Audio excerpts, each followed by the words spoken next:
Hello, welcome to my student support system. आप सबका आज की क्लास में हार्दिक स्वागत। आज हम डिस्कस करेंगे पेटेंट डक्टस आर्टेरियोसस के बारे में। यह लेक्चर आप हिंदी में देख रहे हैं।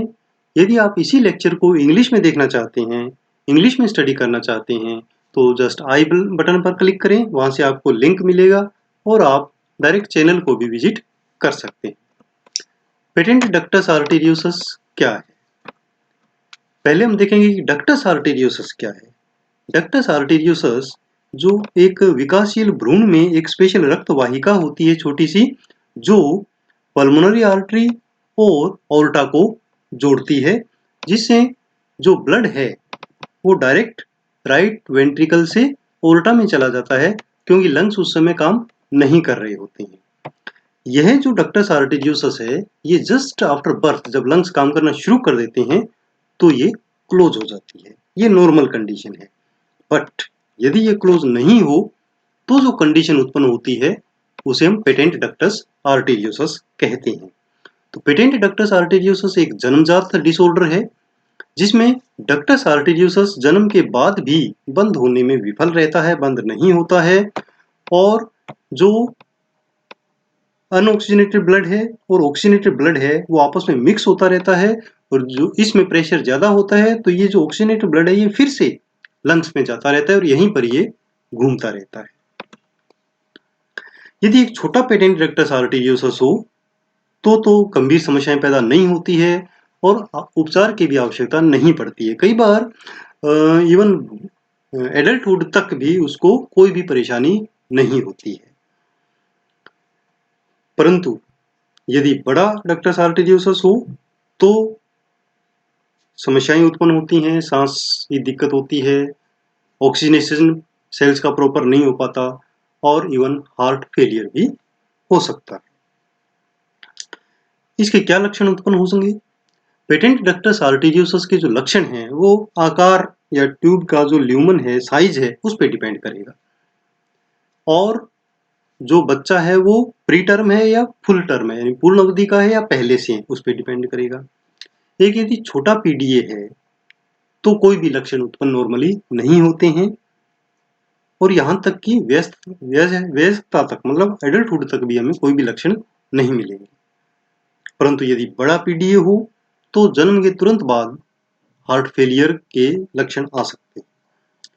तो इसमें मुख्य जो लक्षण होता है वो होता है हार्ट मर्मर साउंड। जब हम स्टेथोस्कोप से सुनेंगे तो मर्मर साउंड आएगी, तो इसका मतलब कि इसमें हार्ट डिफेक्ट है। इसके अलावा जो लक्षण उत्पन्न होते हैं उनमें पल्स प्रेशर का इंक्रीज होना, यानी जो सिस्टोलिक और डायस्टोलिक प्रेशर है उनका गैप बढ़ जाता है। रोते और खांसते समय पसीना आता है।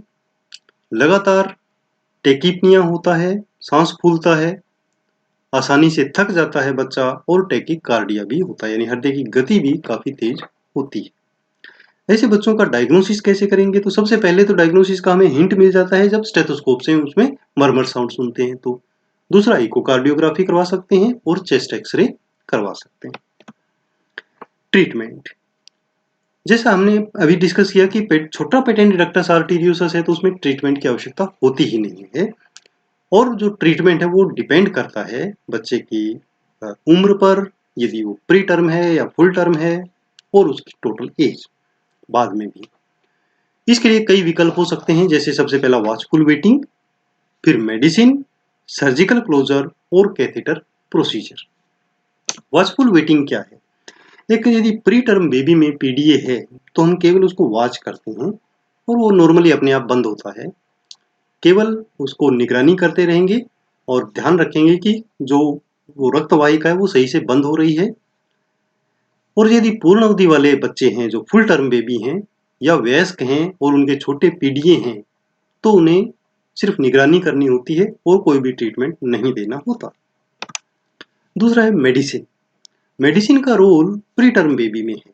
यदि प्री टर्म बेबी में है तो उन्हें नॉन स्टेरॉइडल एंटी इंफ्लामेटरी जैसे कि ब्रूफेन या इंडोमेथासिन ड्रग्स दे सकते हैं। ये जो NSAID ड्रग्स हैं वो शरीर में हार्मोन की तरह से केमिकल्स होते हैं जो पीडीए को खुला रखते हैं, उसको स्टॉप करते हैं, जिससे पीडीए बंद होने में हेल्प करता है। बट ये जो मेडिसिन है ये फुल टर्म बेबी या जो बड़े हो गए हैं बच्चे, उनमें काम नहीं करती हैं। तो फिर हमें जाना पड़ेगा सर्जिकल क्लोजर पर।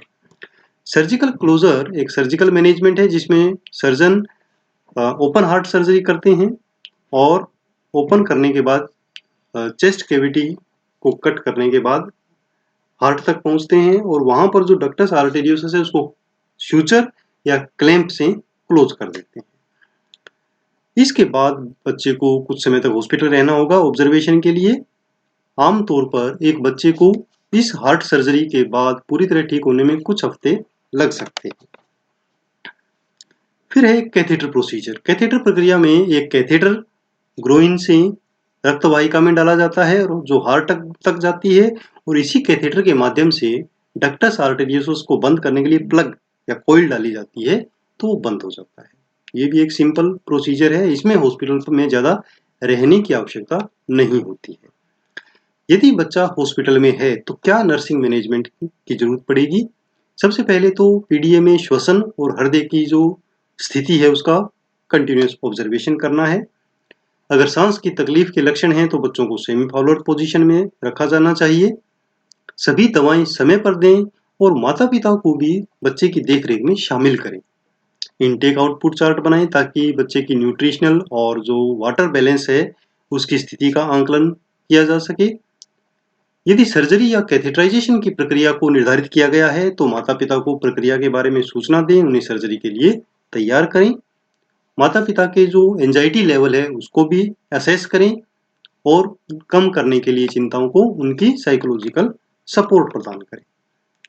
Respiratory rate, heart rate, temperature जैसे वाइटल साइंस को लगातार मॉनिटर करते रहें और उनको रिकॉर्ड करें। सर्जिकल साइट की देखभाल भी करें और संक्रमण रोकने और चिकित्सा जो उसका ट्रीटमेंट है, हेल्थ है, उसको प्रमोट करने के लिए असेप्टिक टेक्निक का उपयोग करें। अन्य नर्सिंग देखभाल में वो सारी नर्सिंग केयर प्रदान करें जो एक अस्पताल में भर्ती बच्चे के लिए की जाती है और उसके बारे में आप उस लेक्चर को देख सकते हैं जो हमने पहले अस्पताल में भर्ती बच्चे की केयर से संबंधित चाइल्ड हेल्थ नर्सिंग में स्टडी किया है। उसके लिए आप आई बटन पे क्लिक करें तो वहां से आपको लिंक मिल जाएगा या आप डायरेक्ट चैनल को भी विजिट कर सकते हैं। ऐसे ही इम्पोर्टेंट लेक्चर्स के लिए आप मेरे फेसबुक पेज को लाइक करें, माई स्टूडेंट सपोर्ट सिस्टम, यहाँ आपको फुल सपोर्ट मिलेगी। आप अपने नोट्स बनाने के लिए ब्लॉगर पर विजिट कर सकते हैं। मुझे फॉलो करें ट्विटर पर, इंस्टाग्राम पर और फेसबुक ग्रुप भी ज्वाइन कर सकते हैं। धन्यवाद। आपका दिन शुभ हो।